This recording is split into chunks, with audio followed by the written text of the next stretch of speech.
Hello, everybody. This is Paul Hirschenberg with Hirschenberg Financial and Hirschenberg Stone-Walsh Insurance Services. Today, we are joined by our Medicare expert, Cheryl Bujold, to talk about Medicare Part D. So the first off, Cheryl, is what is Medicare Part D? So D stands for drugs, and it's the insurance plan that you get to cover your prescription drugs. And why is it important to look at my Medicare Part D every year to see if there's a better plan out there? It's really important because every year there will be changes, such as formulary changes with the insurance company with how they cover your prescription, or changes with contracts between the insurance carrier and the drug companies. So for example, you could be paying $60 every month when you pick up a prescription. And if you kept that plan and didn't make a plan change, come January, you'd go pick up that prescription and it could be $600. And so that's quite a shock, but now you're stuck with that plan for the remainder of the year.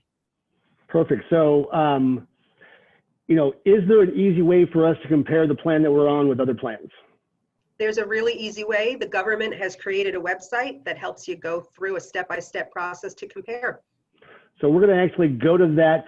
I'm going to share my screen and we're going to take a look on how to do that. All right. So first off here is we're going to start off on Google. So the first thing I'm going to type in is I'm just going to type in Medicare.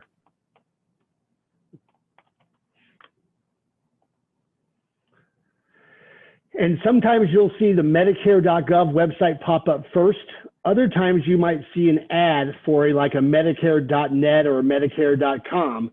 If it doesn't say .gov, that means it's not the government website and you are getting directed to a website trying to sell you something. So just make sure you are going to Medicare.gov.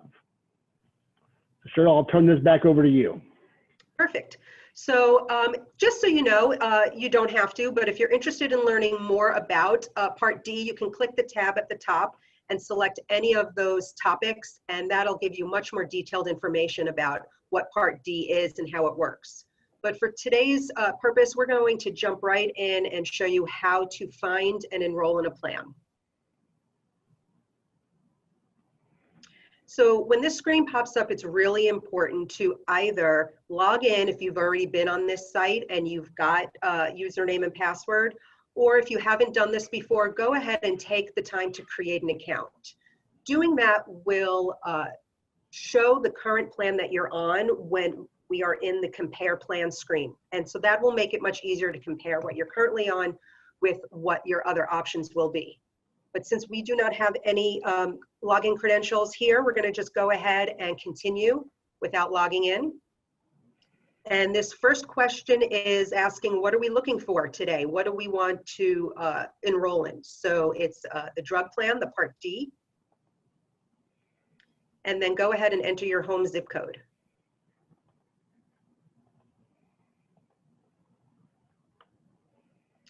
The next question is asking if you get help with costs from any of these programs. If you feel that financially that you may qualify for help, let us know and we can help put you on the right track for that. Right now, we are going to click with I don't get help.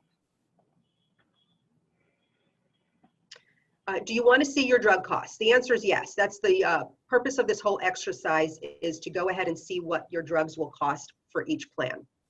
How do you fill your prescriptions normally? Do you get them from a retail pharmacy, mail order, or both? So we're going to go ahead and click retail pharmacy today.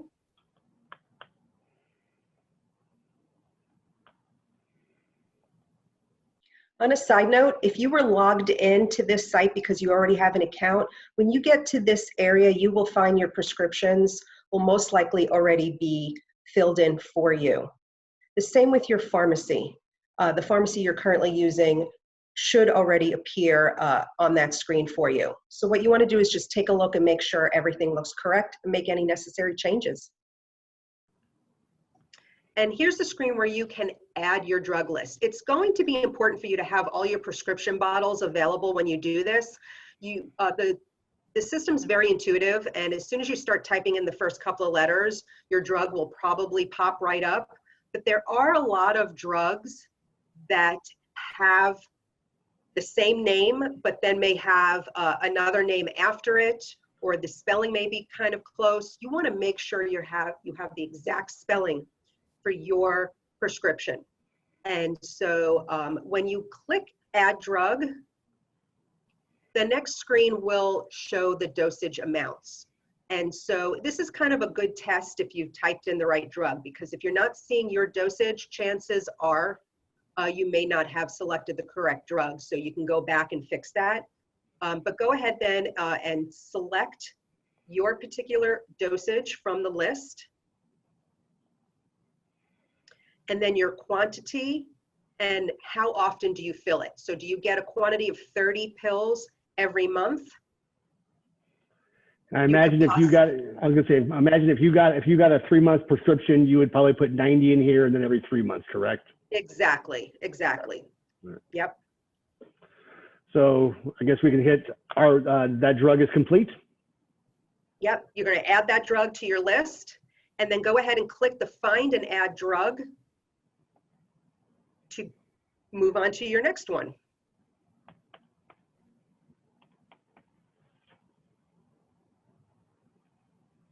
And here's a great example of metformin that actually has 3 different metformins. Today we'll be choosing the generic version, which is this one right here. And once again, add drug. And Cheryl, go ahead and take us over. Yeah, so go ahead and make sure your dosage is correct. There are a lot of different options here for this particular medication. And we find that this is a popular medication, so we wanted to use it as an example. So you can see how you have to make sure you're selecting the right thing. Is it a tablet? And then your quantity. And how often you are filling that prescription. When you're ready, hit Add to My List, and then you can continue with Find and Add Drug if you've got more.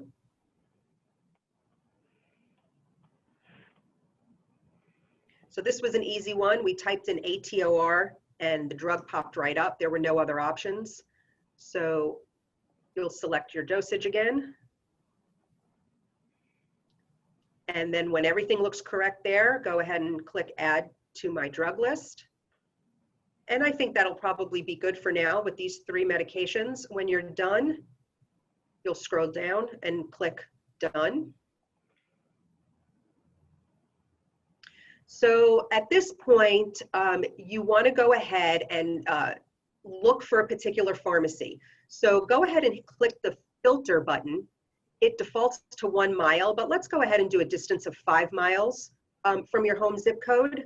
And you can select up to 5 pharmacies. This step is important because what pharmacy you go to can really determine how much you pay for your drugs. And we're going to show you that in a minute of how much of a difference that can make. So go ahead and select a few pharmacies. And you can keep track of the ones you're selecting down at the blue bar at the bottom of your screen. And don't be too concerned with the address for the pharmacy because you can go to any Walgreens, any CVS, any Safeway. So we're selecting CVS and Walgreens.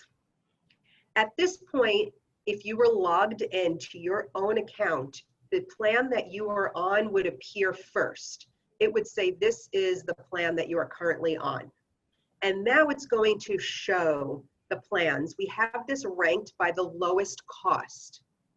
And so if you just scroll down, before we dive right in, we want to show you how many plan options there actually are. And the costs will increase as we head down to the bottom of the list. And as you can see, there are actually 4 pages of plans here. But because we want the lowest cost plan, we're going to scroll right back up and we're going to take a look at this first plan that's called the WellCare Medicare RX Select. We happen to know that this is the lowest cost plan on the market. So with the medications we popped into our example today, we are being told the lowest cost plan is overall the best plan for you based on these medications. So what we want to do is dive in and click the blue Plan Details button. And if we just scroll down a little bit, we can start to really look at the meat of this plan and how you will pay. So we're going to go down. And if we were to fill these 3 prescriptions every month from Walgreens, the first thing I like to look at, if you go a little bit to the bottom of this graph here, it says the estimated total drug plus premium cost. You'll pay $118.14 for the year. Now, please keep in mind we're doing this video in September. So if we enrolled in this plan in September, this is the total remaining cost for this year. And But so you it will be actually says it right down here, right below it. It actually says the October, November, December. So we know this is for 3 months.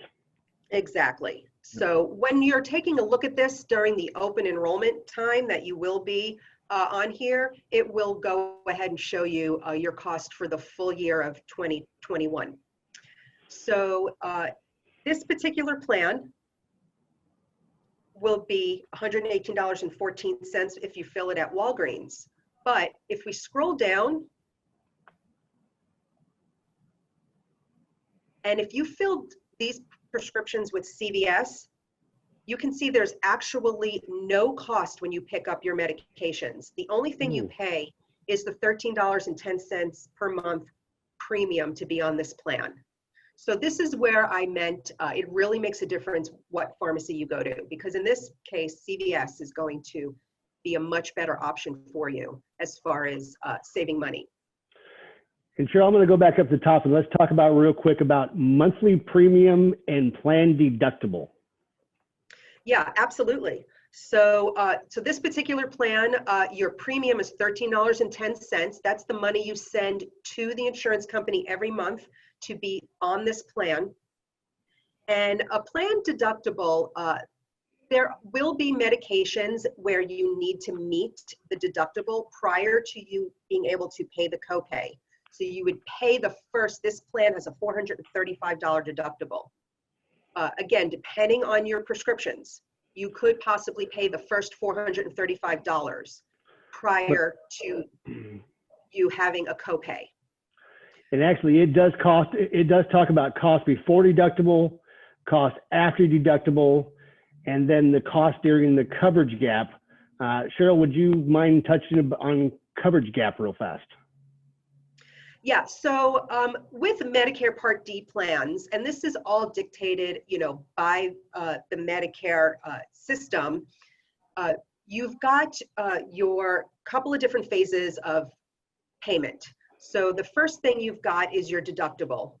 And as Paul mentioned, it shows you in this graph here your costs before your deductible. Once you meet your deductible, you could possibly have a different cost.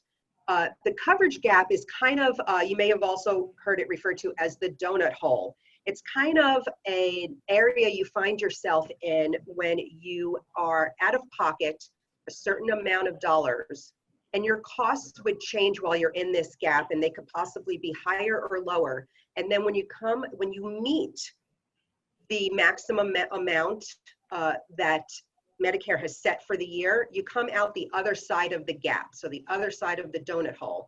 And then once again, your costs will change. So there really are 4 different phases that determine what you'll pay for your drug throughout the year. And the cost of the coverage gap and, you know, the actual gap on the front end and back end, that does change every year, correct, Cheryl? Yes, it does. Yeah, perfect, okay.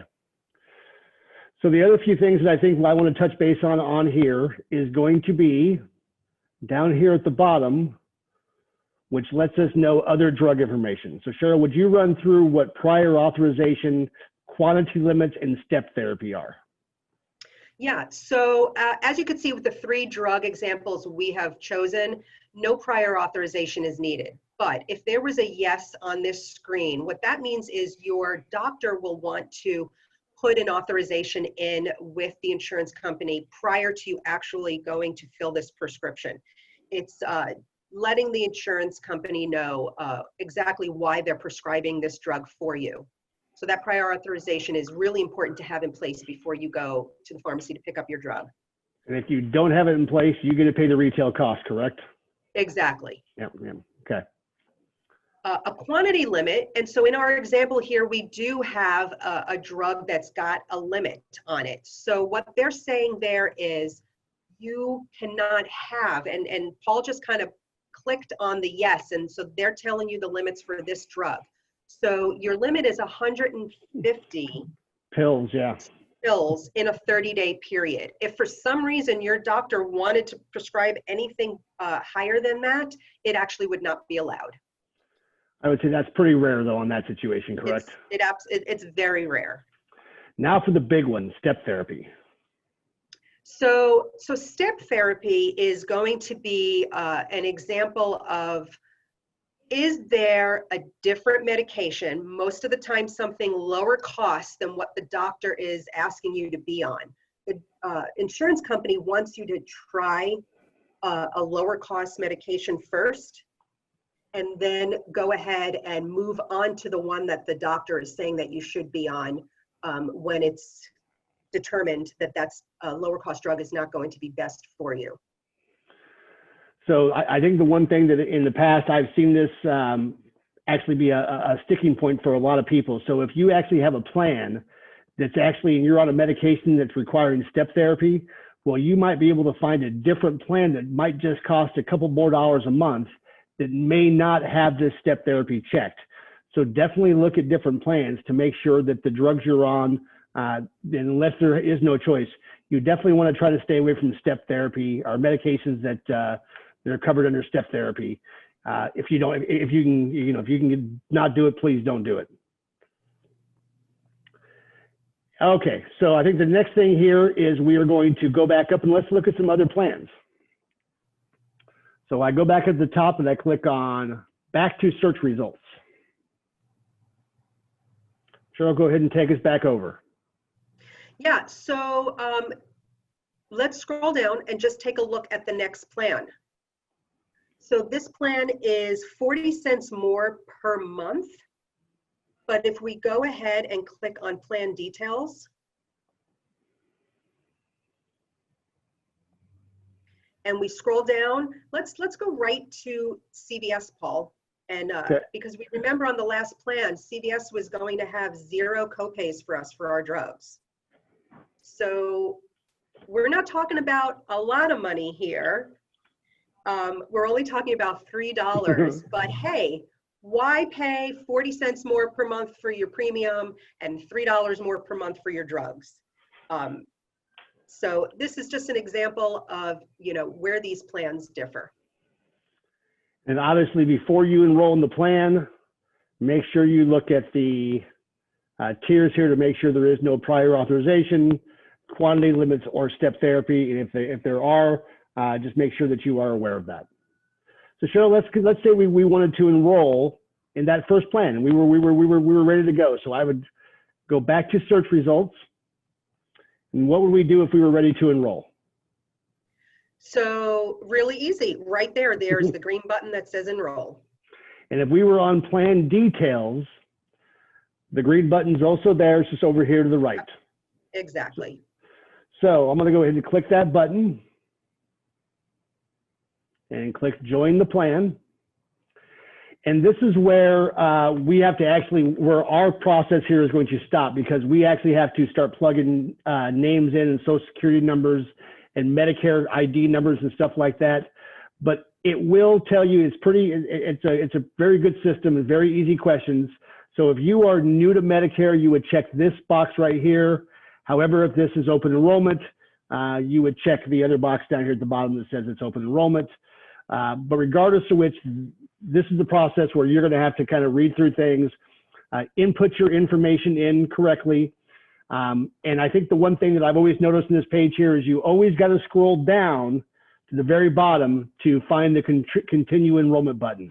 So if you're never really sure what to do, scroll down to the bottom and most likely there will be either a next button or a continue enrollment button.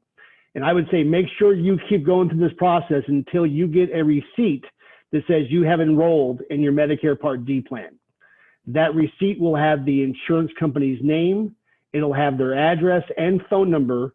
So just in case you never receive your Medicare Part D card, you can always give them a call and they will send you out a new card. Also, Cheryl, I think the last thing I wanted to touch on here was, how do you pay for your Medicare Part D?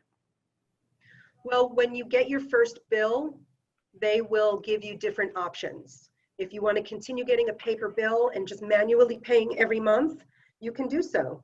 Or if you want to set up automatic payments, which is what I highly recommend, because you never really want to forget to pay that monthly premium. So there will be instructions with that first bill on how to set up auto pay. Now, Cheryl, let's say I wanted to have it come out of my Social Security, and I'd already started Social Security. Can I do that as well? Yes, you can. And that's one of the screens you go through when you enroll. It actually asks you, how do you want to get billed? If you want to have it come out of your Social Security, or if you want to just be billed for it. Then obviously, if you are not taking Social Security, you will they'll have to send you a bill. So I think that kind of sums up our Medicare Part D. And as always, Cheryl, if people have more in-depth questions, they can reach out to you. Is that correct? Oh, absolutely. That's what we're here for. We were hoping this video would help guide you, but we are absolutely here to still answer your questions. And then Cheryl's contact information will be at the end of this video. So please feel free to reach out to her through either her telephone number or through email. Hey guys, thank you all very much and have a great day.